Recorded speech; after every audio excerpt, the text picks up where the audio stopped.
Hai, jumpa lagi. Assalamualaikum warahmatullahi wabarakatuh. Salam sejahtera bagi kita semua. Om Swastiastu.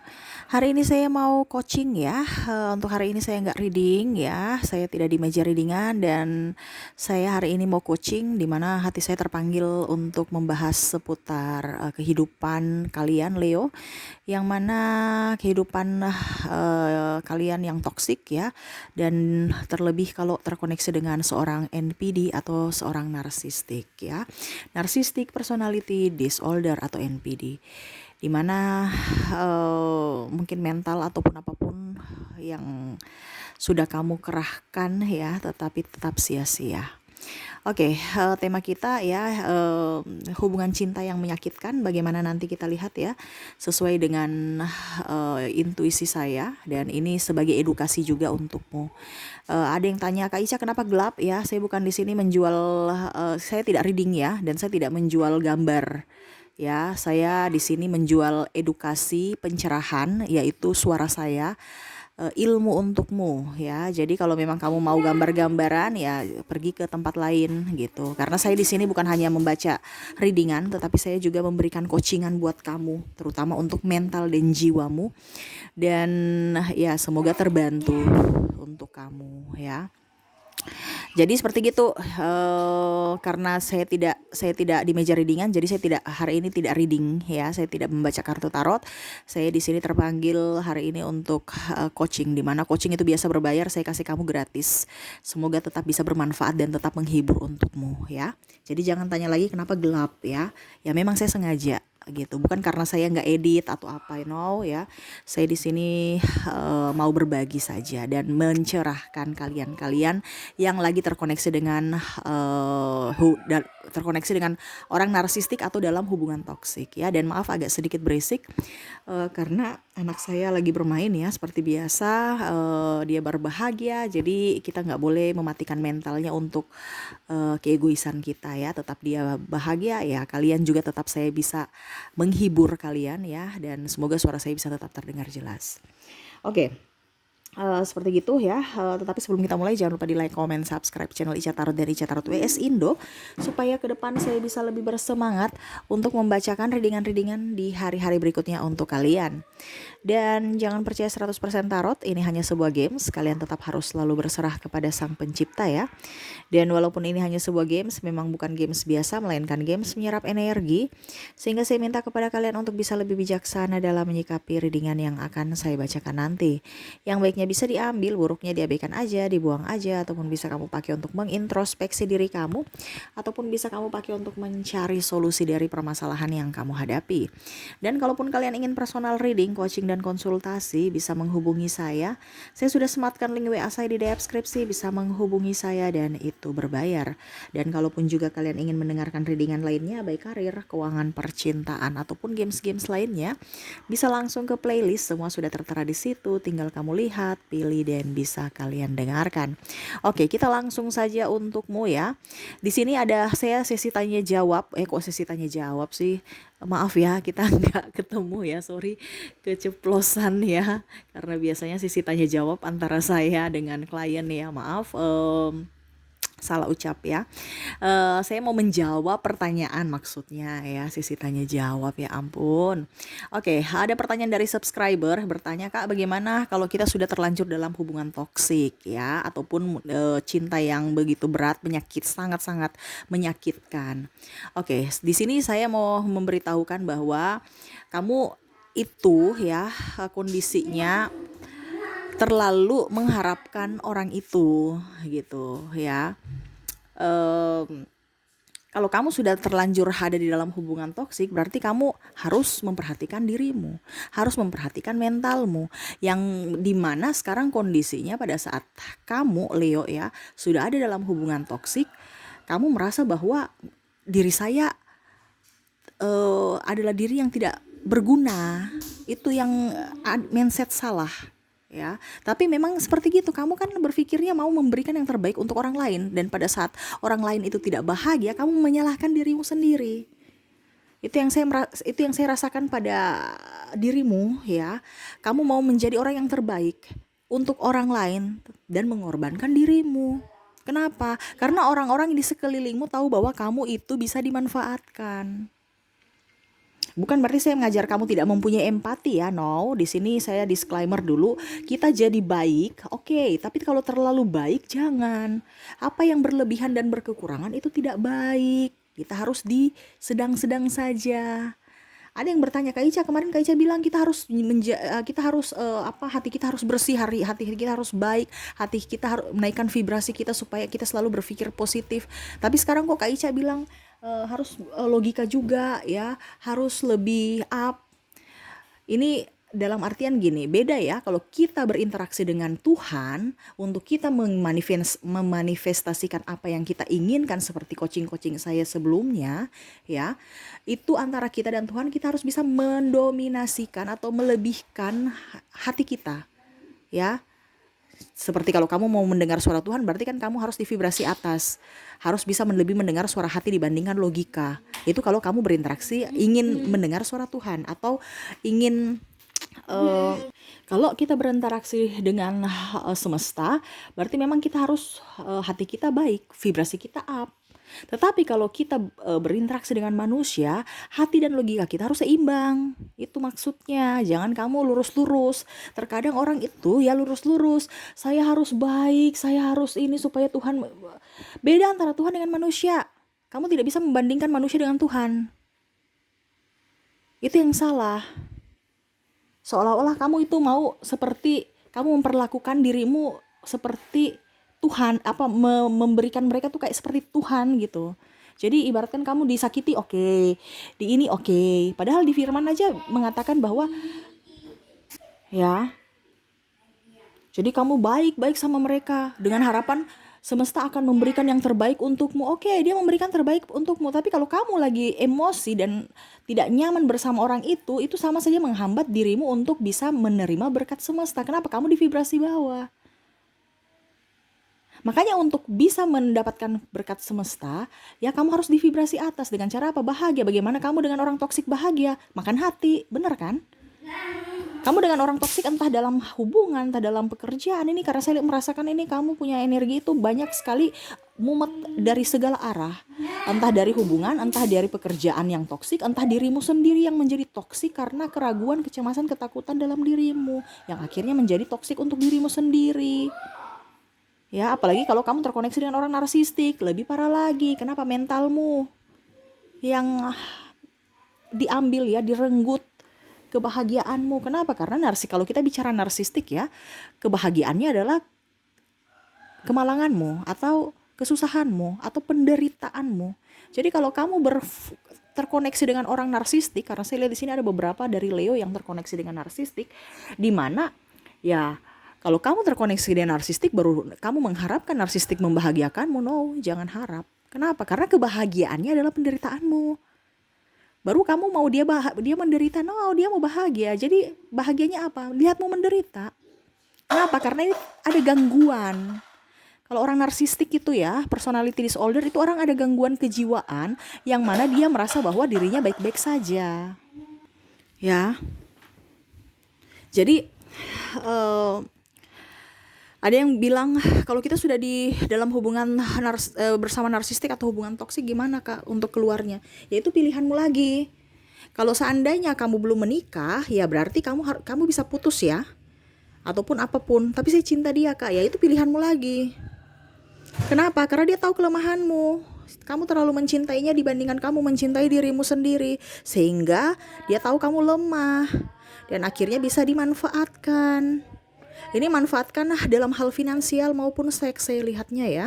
Kalau dia tidak membuat kamu tidak mengikuti apa yang dia mau, dia marah.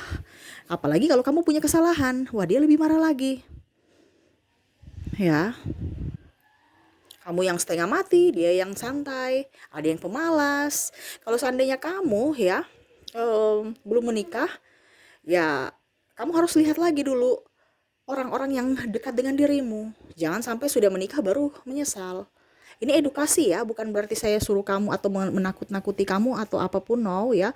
Kalau orang belum menikah itu syukur ya, karena setidaknya semesta mau memperlihatkan kamu itu jangan sampai kamu salah langkah, jangan sampai kamu salah pilih. Karena kebanyakan Leo ya, dia hanya dimanfaatkan dari sisi finansial. Kenapa? Dia tahu Leo itu tangguh. Entah Leo perempuan, entah Leo laki-laki, dia tahu tangguh. Jadi pasangannya tuh kadang-kadang dia tahu bahwa oke, kelemahannya contoh ya di diriku, dia sayang sekali sama saya bisa memanfaatkannya. Suka-suka saya, mau ada atau tidak, saya mau pergi atau tidak, ya suka-suka aja. Pasti saya melakukan kesalahan, saya minta maaf dengan kamuflase, minta maaf yang mendramatisir, pasti dia memaafkan saya, dan itu dia ulang lagi. Dan lebih parahnya, kamu masih memaafkannya. Bukan kita bicara tidak memaafkan ya. Oke, memaafkan, tetapi kalau kamu kembali ke circle itu, ini yang bodoh. Maaf saya bilang bodoh dalam artian bukan bodoh juga sih, maksudnya ya maaf ya, bukan artinya gini, kalau orang, saya bingung ya. Leo itu pintar, tetapi terkadang karena empatinya tinggi, jadi bisa dimanfaatkan. Nah, kalau orang bodoh, dia karena tidak tahu gitu loh. Dia tidak tahu, makanya dia melakukan kesalahan itu. Nah, ini lebih parahnya, Leo ini udah tahu orang itu udah nggak baik, udah niat jelek, tapi kamu macam mengizinkan dirinya datang untuk menyakitimu lagi dengan membawa dia masuk dalam hidupmu gitu loh. Jadi di atasnya bodoh itu apa gitu ya? Kamu jawab sendiri. Beda, orang yang tidak tahu menjadi tahu. Kamu ini udah tahu tetapi membiarkan itu terjadi untuk dirimu. Kenapa? Karena empatimu tinggi. Ibaratkan kamu lebih menyayangi orang itu dibanding dirimu. Padahal di sini semesta mau kamu harus bisa membahagiakan dirimu dulu. Sangat disayangkan kalau hidupmu hanya dipakai untuk tidak berbahagia, padahal hidup ini hanya sementara. Hanya sebentar saja. Waktu itu kan tidak bisa kita terulang ya, berjalan terus ya. Jadi sangat disayangkan kalau hidupmu hanya dipakai untuk tidak berbahagia. Dan kalaupun seandainya, bagaimana caranya supaya saya bisa tahu, Kak? Ya bersamanya terus. Mungkin kamu pergi liburan 2-3 bulan lah, seperti gitu ya. Baru kamu bisa tahu karakter mereka. Jadi baru kamu bisa tahu bahwa oh ternyata karakternya kayak gini toh. Bukan cuma 1-2 hari kamu ke Senin Kamis jumpa dia, ya dia bisa mengkamuflase dirimu. Karena kalau orang narsistik, ataupun jangankan orang pasangan ya, sahabat narsistik aja, dia itu mau sesuatu yang ada dari dirimu, sehingga dia memujamu dengan kata-kata indah, kata-kata baik. Karena apa? Ada sesuatu yang diinginkan dari dirimu.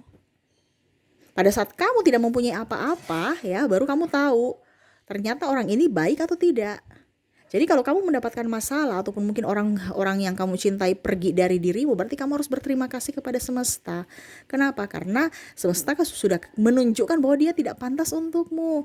Karena orang yang pada saat terhimpit ya, ataupun kondisinya terpuruk, baru kelihatan aslinya. Apakah dia betul-betul setia, tulus, ataukah hanya modus. Ya. Makanya kalau orang narsistik, keluarga dekatnya ataupun mungkin orang-orang terdekatnya udah tahu kelakuannya, jadi nggak mau dekat-dekat. Karena hanya mengorbankan orang yang di sekelilingnya. Kenapa? Ya tadi, kebahagiaannya adalah melihat orang-orang di sekeliling itu merasa tidak nyaman ataupun menderita. Nah ini ya, jadi kalau Leo ya, orang itu kalau dibilang dia kenapa pergi ke Leo, karena dia merasa tangguh, dia bisa merasakan mendapatkan sesuatu tanpa capek. Kalau kita bicara materi ya, jadi dia mengkamuflase untuk bisa masuk dalam hidupmu untuk happy aja. Pada saat kamu tidak mempunyai sumber daya, dia akan pergi. Begitu terus ya. Dan lebih parahnya, ada beberapa yang bertanya, Kak Ica, terus apa dia bisa berubah? Kalau kita bicara penyakit kejiwaan ya, gangguan mental ya, walaupun mungkin masih tingkat rendah ya, itu nggak bisa kalau dirinya nggak mau terapi, dirinya merasa dirinya nggak sakit, karena dia merasa dirinya baik-baik saja gitu. Padahal dia tidak tahu bahwa dia merugikan orang lain. Ibaratnya kalau bicara narsistik di sini kan, orang-orang yang kondisinya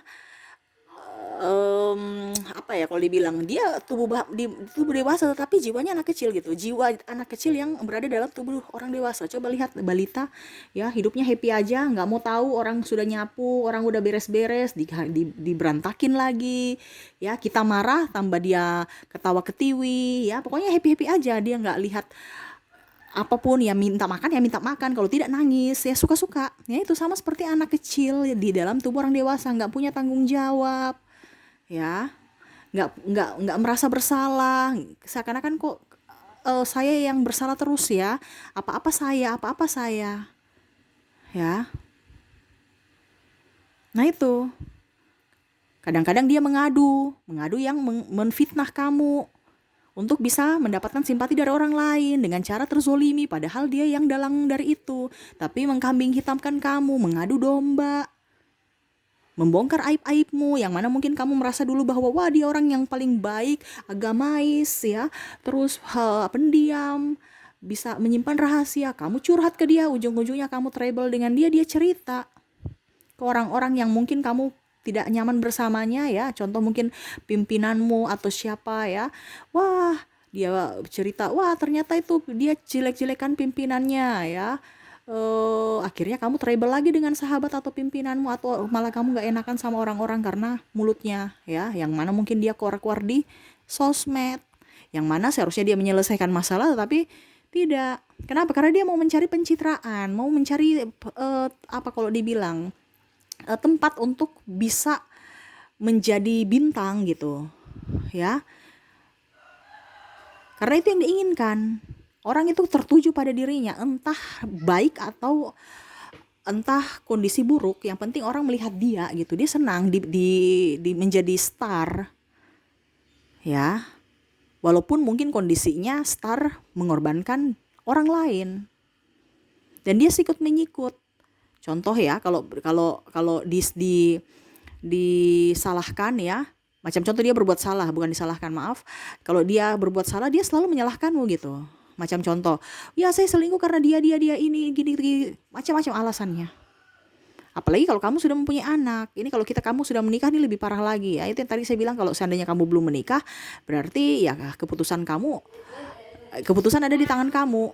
Kamu mau mentalmu begitu terus sampai diporotin sampai habis, ataukah kamu harus mengambil sikap ya. Dan jangan pernah merasa sedih. Kamu harus tahu bahwa oh ternyata semesta memberikan saya orang-orang yang begini untuk kehidupan saya lebih baik. Saya harus mengambil sikap supaya saya lebih bijaksana untuk lebih mencintai diri sendiri ya. Supaya kamu juga tahu bahwa oh dunia ini tidak seindah yang saya atau seperti drama-drama Korea atau impian saya ya. Di mana impian kamu ya kamu ciptakan sendiri, bukan mengharapkan dari orang itu. Apalagi orang toksik, apalagi orang narsistik, yang mana hanya akan membuatmu menderita. Nah itu kalau ini ya, nggak terlalu parah kalau orang yang terkoneksi dengan orang narsistik yang belum menikah. Yang parah kalau orang yang sudah menikah, karena saya lihat di sini ya, saya merasakan energi ada beberapa yang tidak dinafkahi, dia suka main judi, tukang main perempuan, ya, atau tidak setia. Jangankan main perempuan, ada yang juga jadi pelakor ya. Jadi macam-macam, tapi serasa tidak bersalah, pemalas. Contohnya, dia memang malas karena dia tahu bahwa kamu itu bisa menghandle semuanya ya. Alasan, aduh saya nggak nyaman dengan kerja itu, wah saya sakit, wah atau ini, padahal sebenarnya dia malas. Kenapa? Karena tidak mau susah, dia kan mau menikmati, bukan mau dia tuh hanya mau menikmati hasil, tidak mau menikmati proses. Pada saat hasilmu habis, ya sudah, dia pergi mencari suplai lainnya untuk bisa mengeruk hasilnya lagi. Pada saat dia lihat kamu sudah up lagi, ya dia datang untuk mengeruk hasil kamu lagi. Dan ini kadang-kadang dari Leo tidak sebenarnya Leo sudah tahu, tetapi karena tidak apa ya, kayak malas tahu gitu ya. Yang penting anak saya bahagia, padahal kamu tidak tahu bahwa anak kamu itu bisa tertular virusnya orang narsistik itu karena pola asuh dari dia.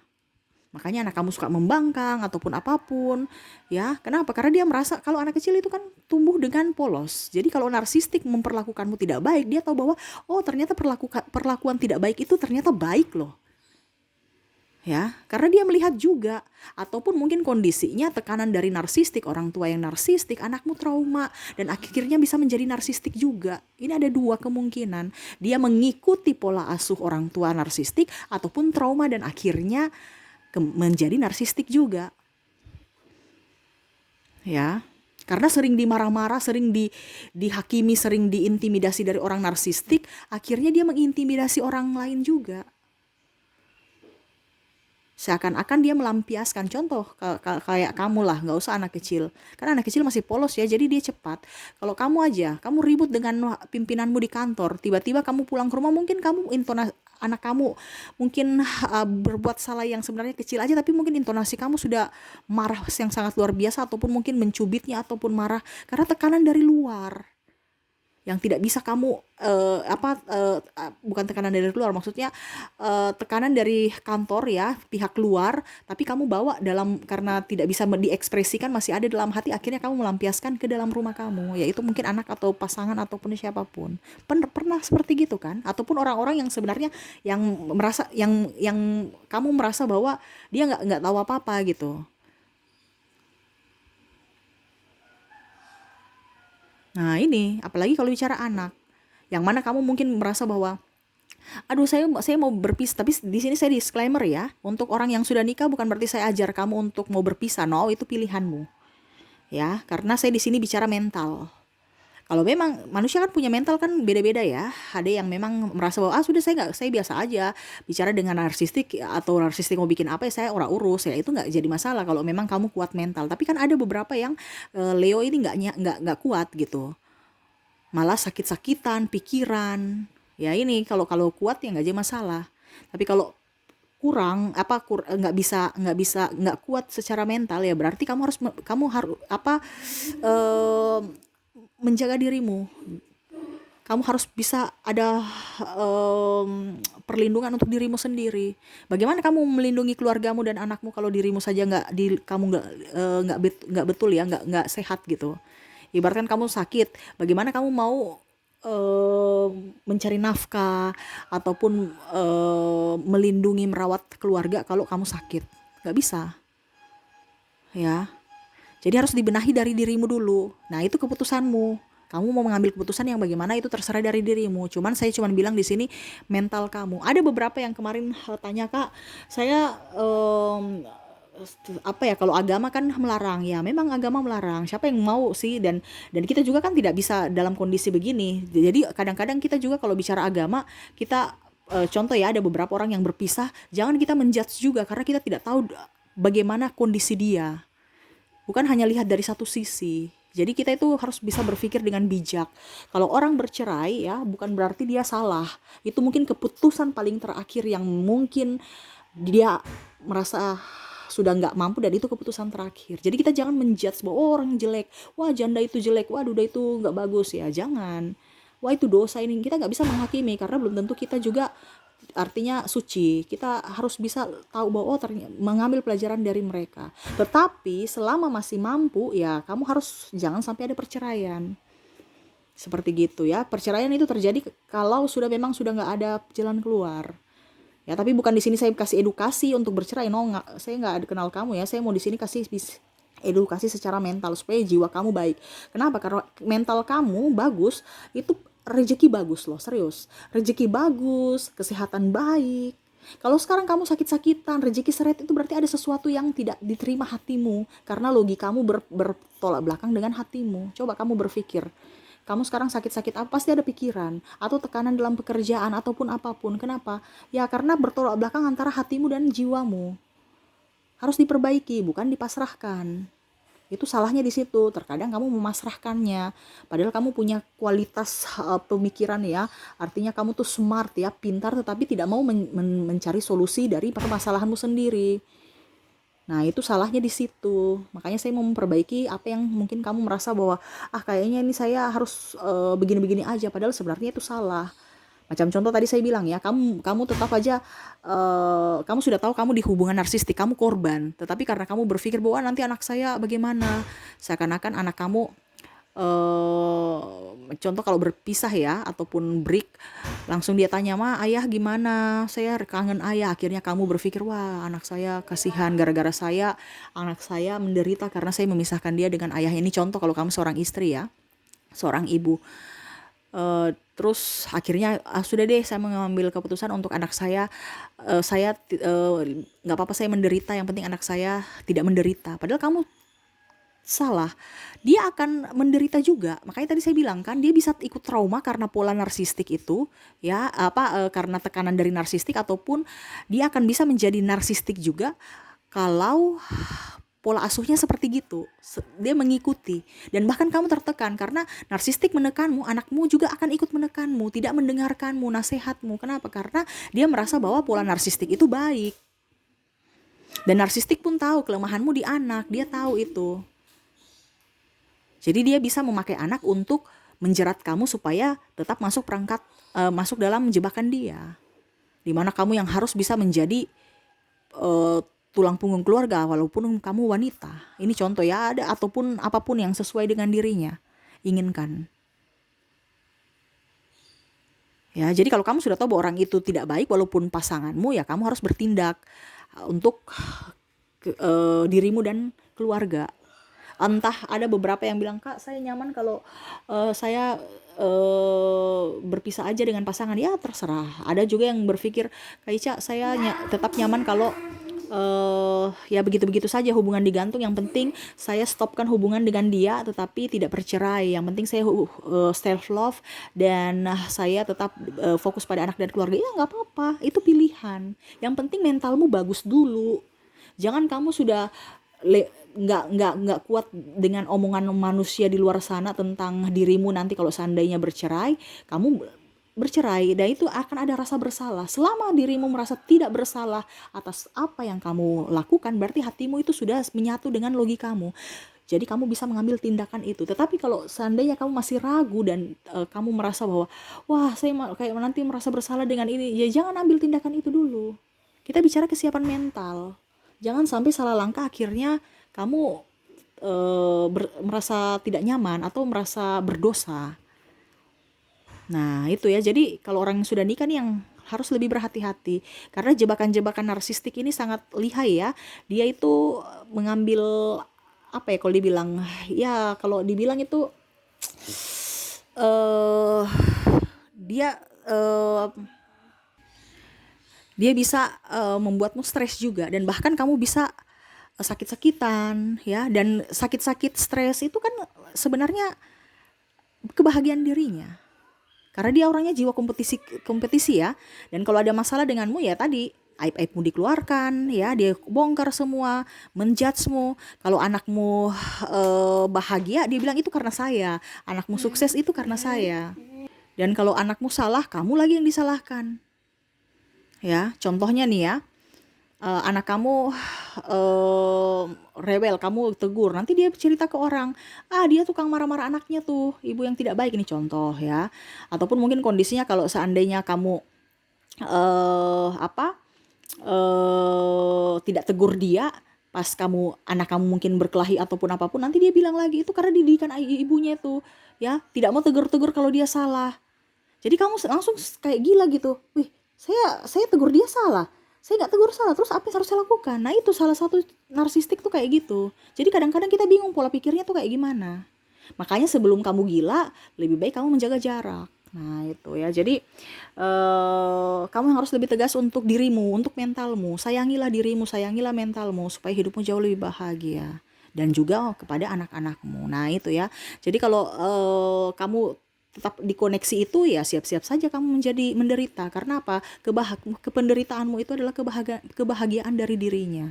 Jadi kalau ada yang bertanya bagaimana supaya dia berubah, nggak bisa ya, hanya Tuhan yang bisa merubah dia. Itu pun tidak perlu proses, karena ini bicara mental. Orang kejiwaan itu hanya harus dirinya dan harus diterapi ya. Kalau mau dibilang kamu yang mau membuat dia sembuh, nggak bisa. Dianya mau sembuh tidak. Intinya dari diri dia, bukan dari orang lain. Contoh dokter jiwa aja itu memberikan obat, suplemen dan penenang dan ya memberikan sugesti ataupun apapun. Tetapi kalau sembuh total nggak bisa, penyakit kejiwaan nggak bisa ya, karena dia akan kambuh-kambuh. Makanya itu perlu konseling dan macam-macam. Itu pun kalau pasiennya mau. Nah ini kan narsistik ini kan dia merasa tidak sakit, merasa dirinya sehat-sehat padahal dia ada sakit. Nah itu, jadi daripada kamu ikutan stres, gila, makan hati, makan pikiran, hidup tidak waras ya. lebih baik menjaga jarak. Nah, itu ya. Jadi pertanyaan dari kalian ya netizen, saya sudah menjawabnya. Semoga bisa teredukasi dan bisa mengambil keputusan di hari ke depan untuk dirimu supaya dirimu lebih terarah, lebih bahagia dan keluarga kamu juga pun bisa kamu lindungi ya. Oke, mungkin itu yang bisa saya readingkan. Oh, kok reading, coaching ya. Saya coaching untuk kamu Leo, semoga bisa teredukasi dan semoga bisa bermanfaat untukmu ya. Jangan hanya didengar tapi dilaksanakan supaya hidupmu juga bisa ada perubahan. Kalau mendengar doang ya kapan berubahnya? Ya begitu-begitu aja ya, harus dilakukan perubahan-perubahan supaya hidupmu juga ada perubahan. Kalau nggak ada yang dilakukan ya nggak ada perubahan ya. Gitu ya. Oke, mungkin itu yang bisa saya coachingkan hari ini. Semoga resonate dan bermanfaat untukmu. Jangan lupa di like, comment, subscribe channel Ica Tarot dan Ica Tarot WS Indo supaya ke depan saya bisa lebih bersemangat untuk membacakan readingan-readingan di hari-hari berikutnya untuk kalian. Terima kasih. Saya pamit. Assalamualaikum warahmatullahi wabarakatuh. Salam sejahtera bagi kita semua. Om Swastiastu. Bye bye.